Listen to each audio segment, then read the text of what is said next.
Bienvenue, nous sommes de retour avec notre invité Stéphane Audan, le directeur informatique du CHU Saint-Pierre, pour un arrêt consacré au rapport au temps, le vôtre en particulier. Rebonjour Stéphane, merci d'être avec nous. Bonjour, avec plaisir.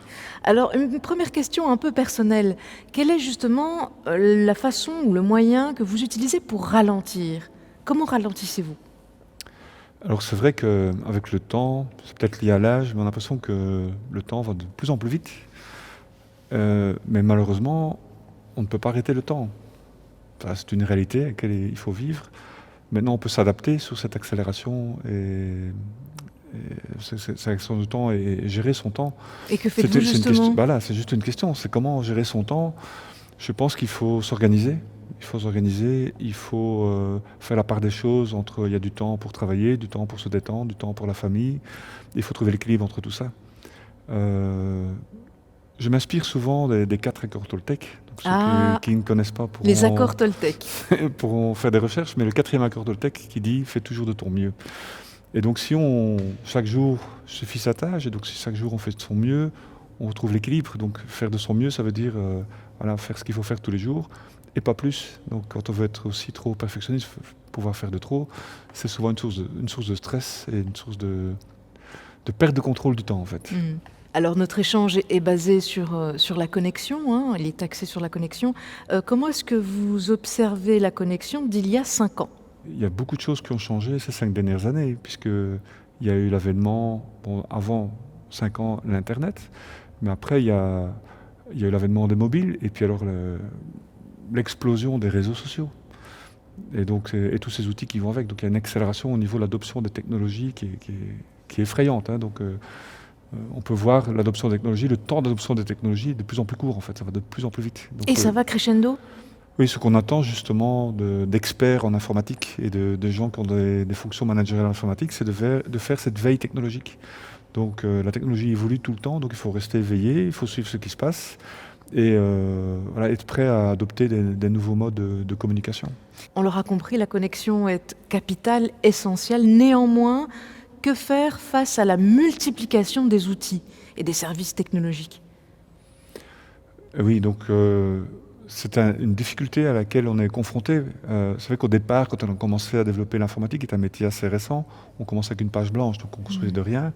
Le problème, c'est que beaucoup de systèmes qui ont été construits dans le passé sont utilisés aujourd'hui, sont toujours utilisés, et on est confronté à ce qu'on appelle un héritage, le legacy, et l'obsolescence.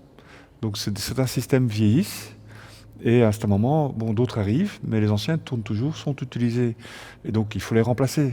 Si on ne les remplace pas, on risque d'avoir des dysfonctionnements, des pannes majeures. Et c'est très compliqué parce que c'est comme si on faisait une opération à cœur ouvert, dans le secteur de la santé, ou bien c'est comme si vous deviez transformer un avion pendant qu'il vole. Mais on n'a pas le choix, il faut le faire. Donc c'est ça qu'il faut pouvoir aussi développer, la maturité, les compétences, le savoir-faire dans la gestion, dans la migration de ces systèmes, dans la gestion de projets, etc. Donc la gestion du changement, donc c'est très complexe.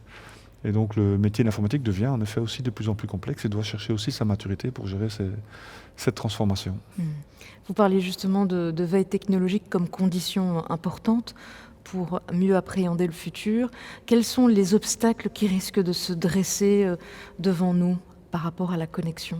Dans les toutes prochaines années, on peut même se projeter à 20 ans, si vous souhaitez. Je pense que le plus grand obstacle reste l'être humain lui-même, la façon dont il va adopter ces technologies, et les choses deviennent de plus en plus complexes, et si les cadres ne suivent pas, et si les réglementations ne suivent pas, on a des dérapages.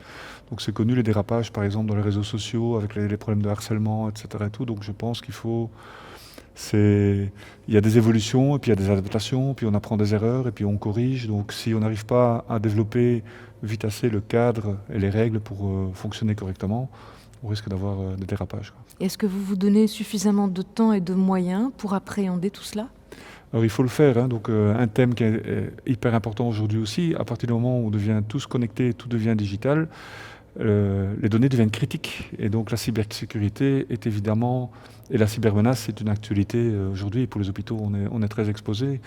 Donc il faut continuellement, on n'a pas le choix en fait, on doit continuellement s'améliorer, se protéger, Et c'est important d'augmenter la maturité de la façon dont on gère les systèmes d'information et de communication. On n'a pas le choix, parce que nos données sont de plus en plus critiques. On a une responsabilité aussi de protéger ces données. C'est important, donc ce n'est pas une option, donc on doit le faire. Et donc, voilà, il faut se faire aider par les professionnels. Donc il y a ce que je constate aussi dans le secteur, particulièrement de la santé, venant d'autres secteurs auparavant, donc la santé a un certain retard par rapport à sa maturité de la gestion de systèmes d'information, par rapport à d'autres secteurs comme les banques, etc.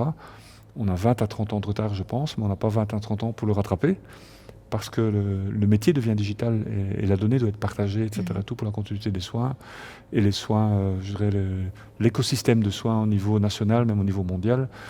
Donc il faut vraiment qu'on mette les choses en place, et c'est en train de se mettre en place. Voilà, il faut accélérer, il faut trouver les moyens d'accélération. En une seule phrase, comment voyez-vous l'avenir de la connexion ?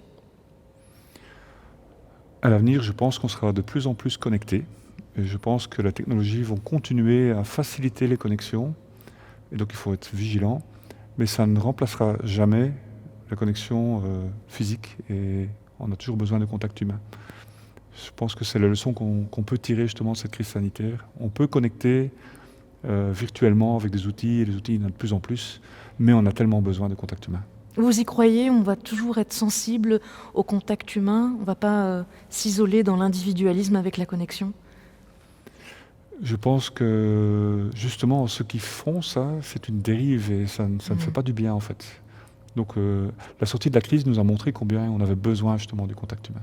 Merci beaucoup Stéphane Audin d'avoir répondu à nos questions. Merci de nous avoir consacré du temps aussi. Ce fut véritablement inspirant et puis merci à vous de nous avoir suivis. À très bientôt.